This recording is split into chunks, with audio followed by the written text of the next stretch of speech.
está ouvindo Bastidores do Poder, na Rádio Bandeirantes.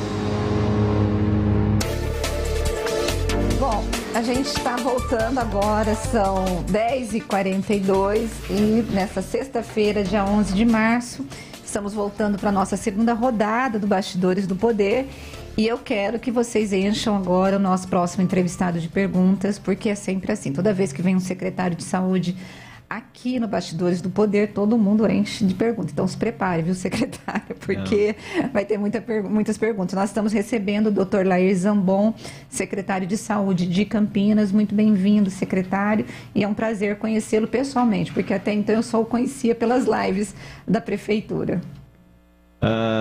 Bom dia, Rose, bom dia a todos, estou à disposição, depois aí de 14 meses frente à pasta nessa guerra que está sendo a pandemia, mas na verdade, de modo todo, a saúde é uma pasta bastante pesada, cheia de problemas, né? Secretário, bom, nós tivemos essa semana uma live em que o senhor estava presente, que foi a decisão de retirar as máscaras dos locais abertos, né, dos ambientes abertos, e também já foi antecipado nessa coletiva, e pode ser que, dependendo de como se comportar aí o quadro de internação de casos, vocês devem liberar o uso de máscaras em ambientes fechados. A pandemia, de fato, está acabando? Vocês trouxeram dados de redução de casos em mais de 90%, também de mortes. Como que está a situação? Bom, Campinas é uma cidade que ela não só ela vacinou bem, ela tem já quase 97% de pessoas vacinadas acima de 18 anos, mas ela vacinou bem organizada. E isso trouxe resultados importantes em relação ao momento atual. Hoje nós temos praticamente 20 leitos de UTI vagos de Covid. Nós temos uma taxa de contágio muito assim, por volta de 0,5, coisa que nós não encontrávamos, nunca tivemos anteriormente. Os testes que são feitos nas portas dos hospitais e centros de saúde, elas estão muito baixas do ponto de vista de positividade, o que dá para seguramente fazer a retirada da máscara em locais abertos. Com esses dados que eu falei, eu acho que nós vamos progredir. Campinas já teria indicação, inclusive, de começar a pensar para a semana que vem a retirada de máscara em locais fechados. Nós dependemos do decreto do governador, então essa é uma coisa em relação a ser fechado ou não. Depende do decreto do governador que caminho o Estado vai tomar. Mas, de qualquer maneira, essa taxa de contágio por volta de 0,5 ela é muito baixa. Edson. Eu quero perguntar para o senhor o seguinte, até onde a gente vai parar com essa história de Covid, doutor? Porque, olha, eu estou vendo aqui que a Organização Mundial de Saúde está dizendo que tem uma nova variante chamada de Deltacron. Eu vi essa notícia ontem também, né? Eu acho que a variante ela sempre vai ocorrer e nós vamos viver com essa coronavírus, sem dúvida nenhuma. Ela se tornará uma endemia. Com alguns meses do ano ela haverá o aparecimento dela. O fato de seguramente mais de 80% da população brasileira ou teve ou foram vacinados, isso vai amenizar esses quadros. A gente não sabe exatamente como foi a Ômicron que apareceu aqui no Brasil em janeiro, com um índice de contagiosidade muito grande, maior que o sarampo, inclusive, que é uma coisa importante. Mas, de qualquer maneira, nas pessoas vacinadas, ela teve uma evolução assim, bastante benigna. As pessoas com 3 vacinas, então, ela foi tranquila do enfrentamento. Mas ela pegou ainda uma população que tinha 2 vacinas e, principalmente, as pessoas que tinham comorbidades.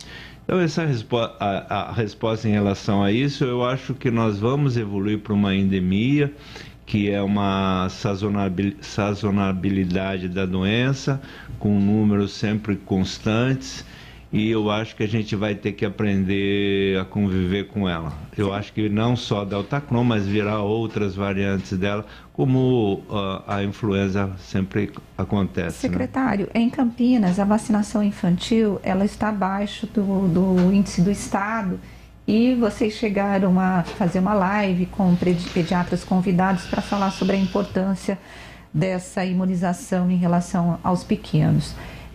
A que o senhor atribui essa resistência dos pais irresponsáveis em vacinar os filhos? Só para aproveitar, também tem uma pergunta aqui dizendo por que abaixo de 17 anos não pode tomar terceira dose, se é que não pode.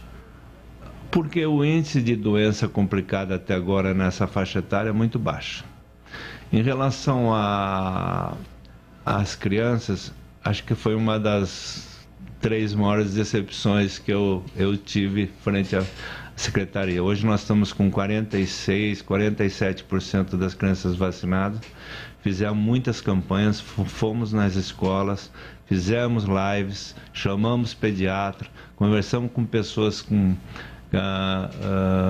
que têm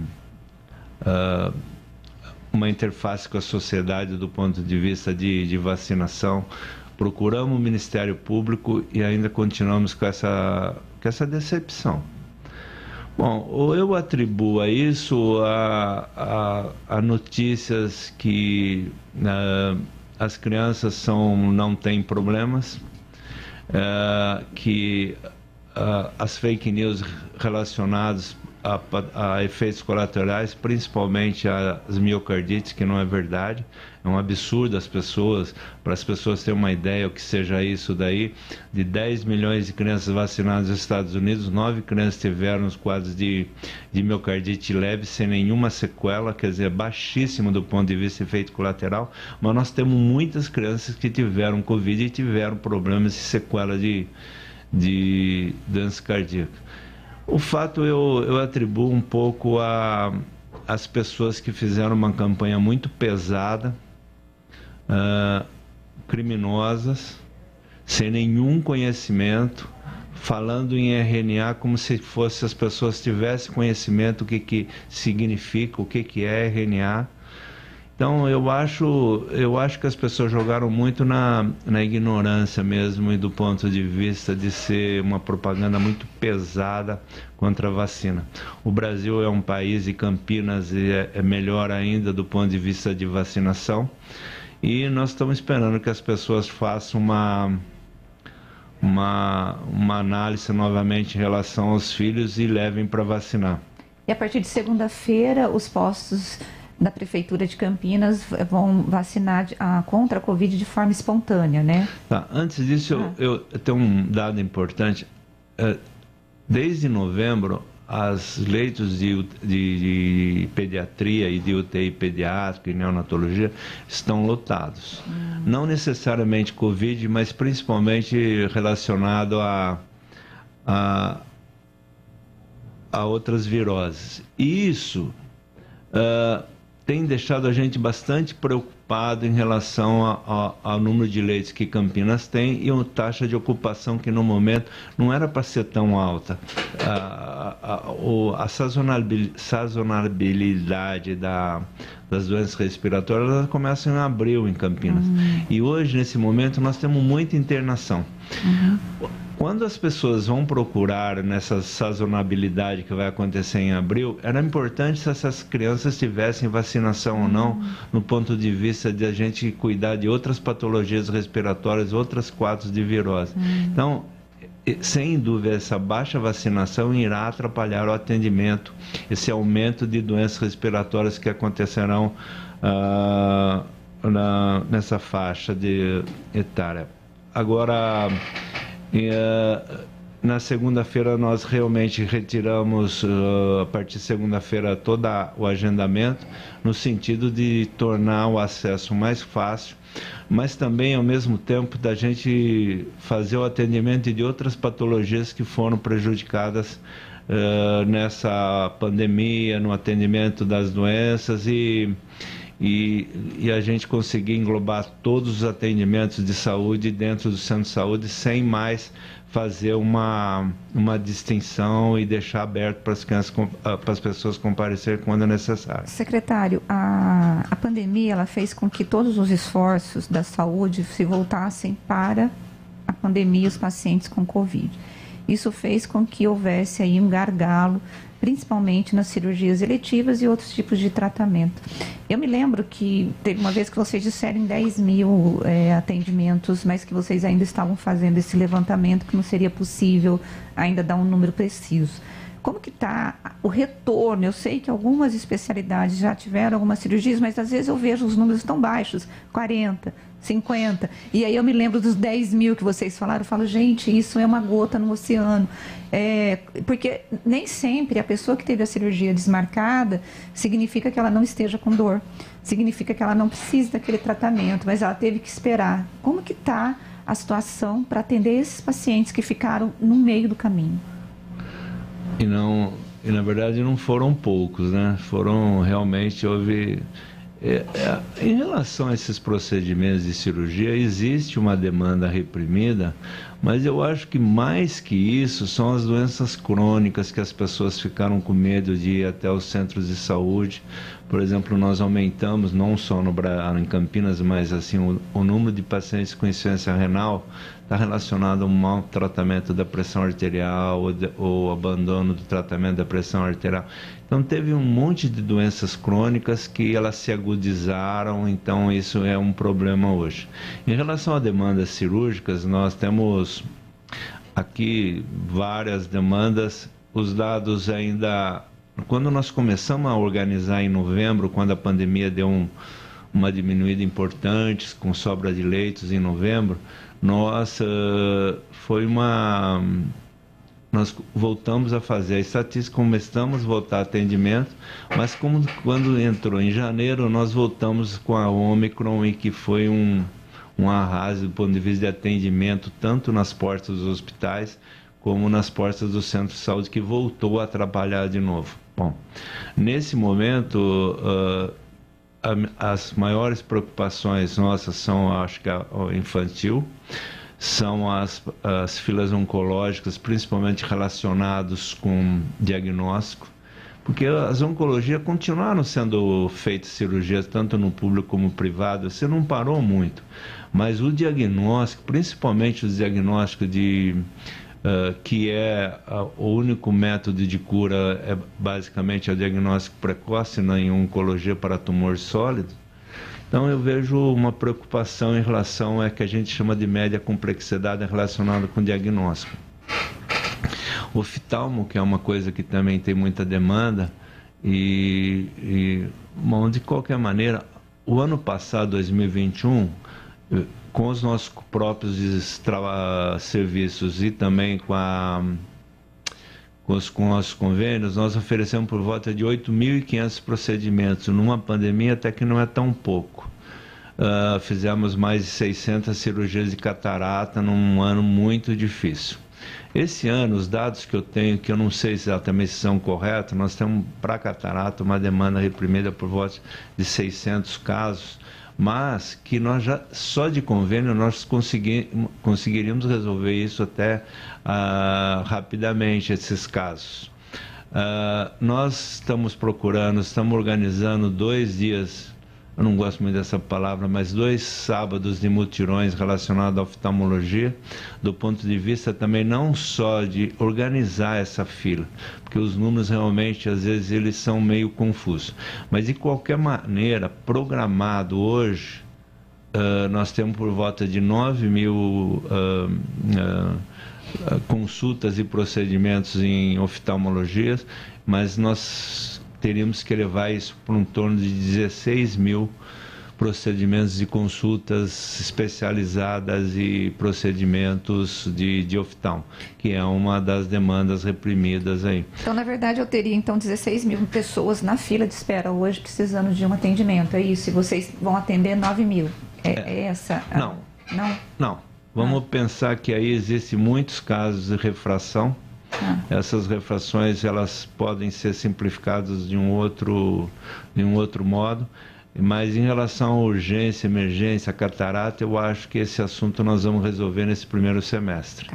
Eu acho que a refração, que é uma coisa que as pessoas se queixam muito, nós também vamos procurar resolver de uma outra forma. Secretário, tem uma pergunta aqui do Digão Selim, perguntando para o senhor se o senhor tem visitado sempre postos de saúde, porque ele diz assim que os postos de Barão Geraldo e do Vilares de Campinas estão sofrendo, a população está reclamando demais, com infiltração de água, vazamentos. Se o senhor tem percorrido aí os postos de saúde, a pergunta do Digão Selim. Eu vou acrescentar na pergunta, que essa era uma das perguntas que eu faria para o secretário. Eu mesmo estive no posto de saúde, centro de saúde do Taquaral, para tomar a minha terceira dose da vacina. E quando eu estive lá, os funcionários acabaram me mostrando a situação de questão de infraestrutura. E há uma reclamação recorrente dos pacientes de postos com problemas sérios na infraestrutura e sem condições de trabalho para os próprios servidores. Como que está essa situação hoje? Bom, essa é uma boa pergunta, que é hoje realmente uma grande energia que nós estamos gastando em relação a isso. Toda a manutenção ela é feita na diretoria de administração, e que nós estamos fazendo uma grande troca já trocamos diretoria, já trocamos alguns funcionários, já trocamos as empresas de manutenção, porque na verdade a manutenção nesses últimos 10 anos deixou muito a desejar.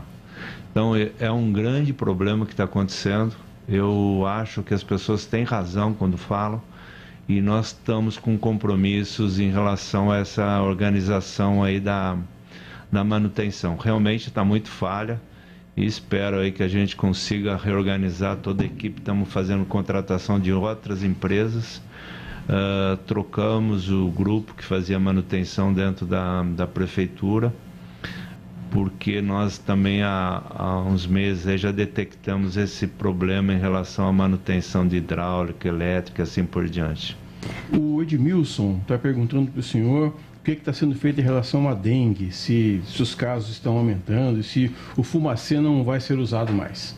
Ele já está sendo usado em alguns bairros. Essa semana nós já notificamos os hospitais, centros de saúde, por volta de 6, 7 bairros que apareceram dengue, que nós estamos tomando as medidas.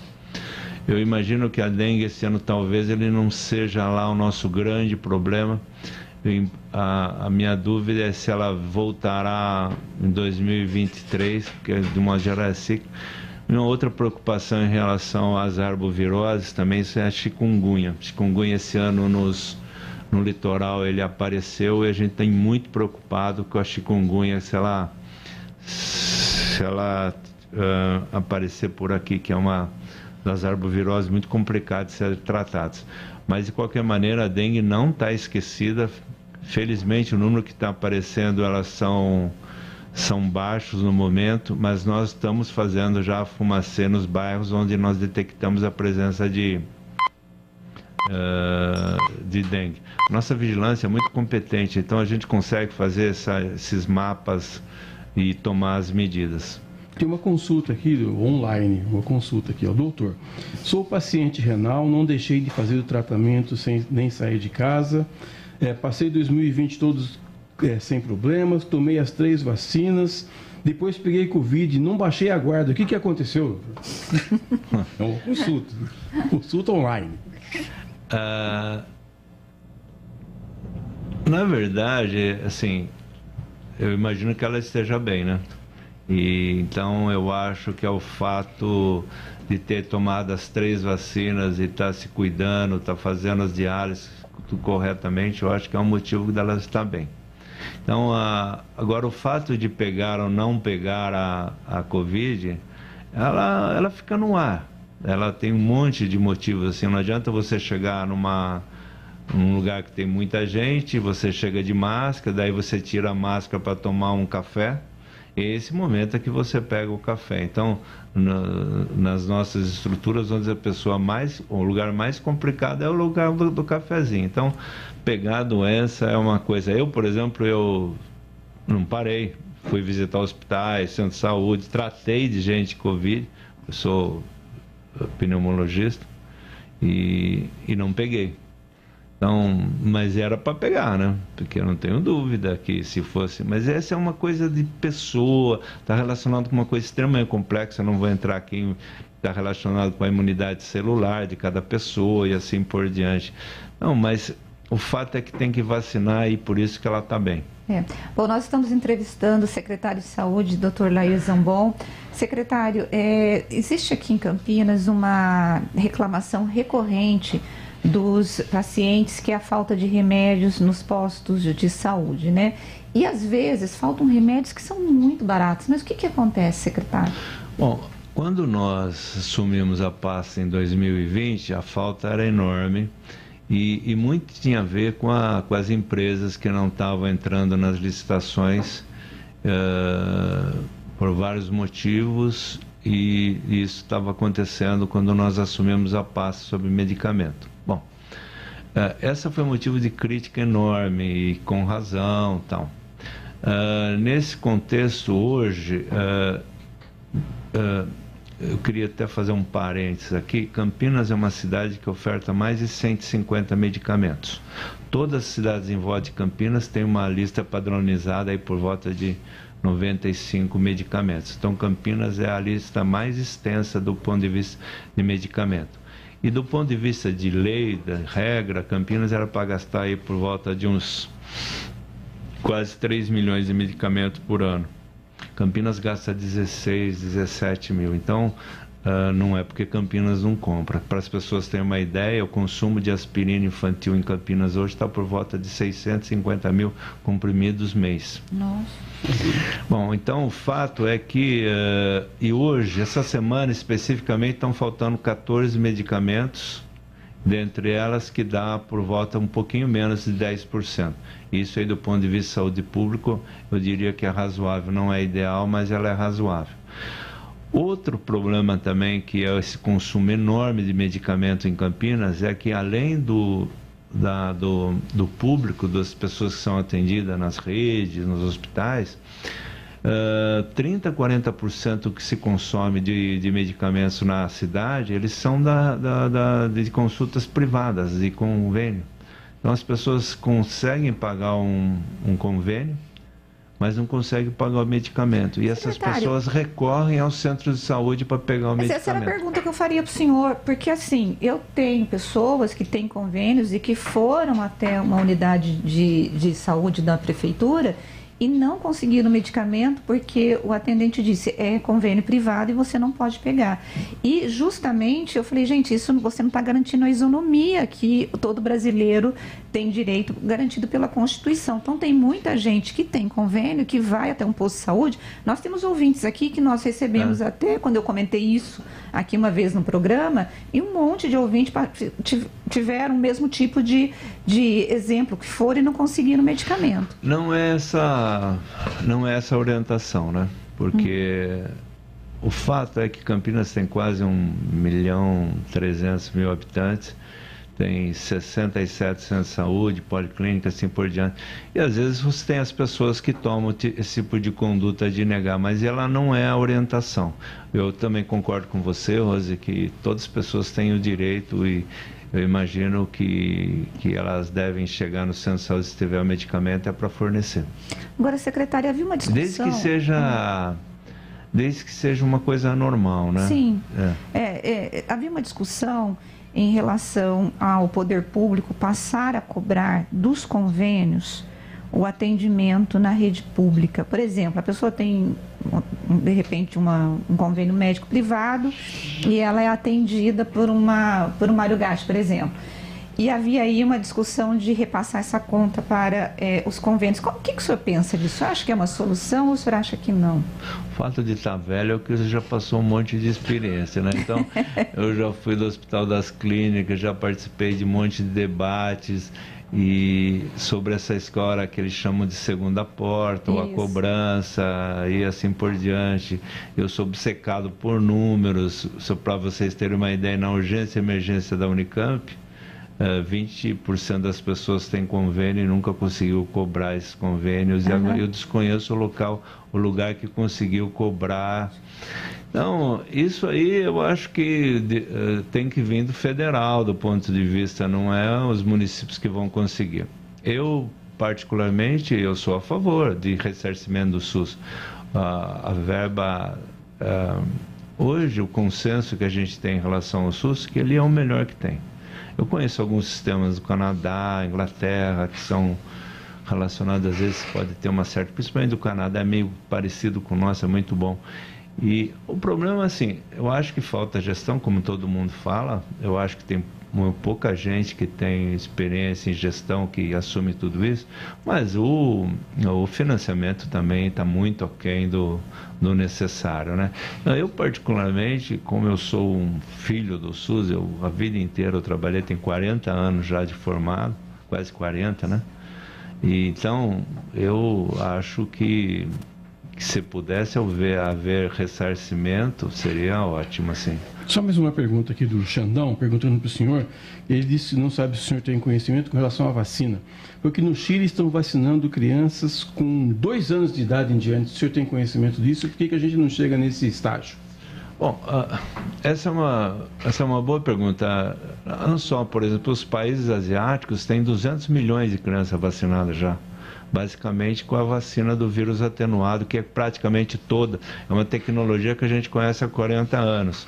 Então, eu particularmente acho que a vacina do vírus atenuado, ela podia ser feita a partir de 6 meses. Eu particularmente acho que não teria nenhum problema. O problema é que, em relação ao nosso país, ela teve um debate, principalmente pelo lado ideológico da vacinação, que foi muito prejudicial. Foi muito prejudicial. Quer dizer, nós tivemos, assim, muitos problemas em relação a vacinar criança. Hoje, por exemplo, você vê a dificuldade que a gente está em Campinas de vacinar criança. Não tem nenhum motivo. Não tem nenhum motivo. A vacina de RNA, tudo vai migrar para essa história de você fazer a vacina por RNA, porque ela é muito mais rápida, você consegue mudar muito mais rápido as bases do ponto de vista de você fazer para a variante que vai acontecer o ano que vem. O vírus atenuado, como é o caso da Coronavac, tecnicamente ele é um pouco mais demorado. Então a vantagem que vai acontecer em relação ao RNA, você vai conseguir fazer a mobilidade migrar por uma variante que você vai encontrar ano que vem de uma forma muito mais rápida. Bom, quem esteve conosco foi o secretário de Saúde, Dr. Alair Zambon.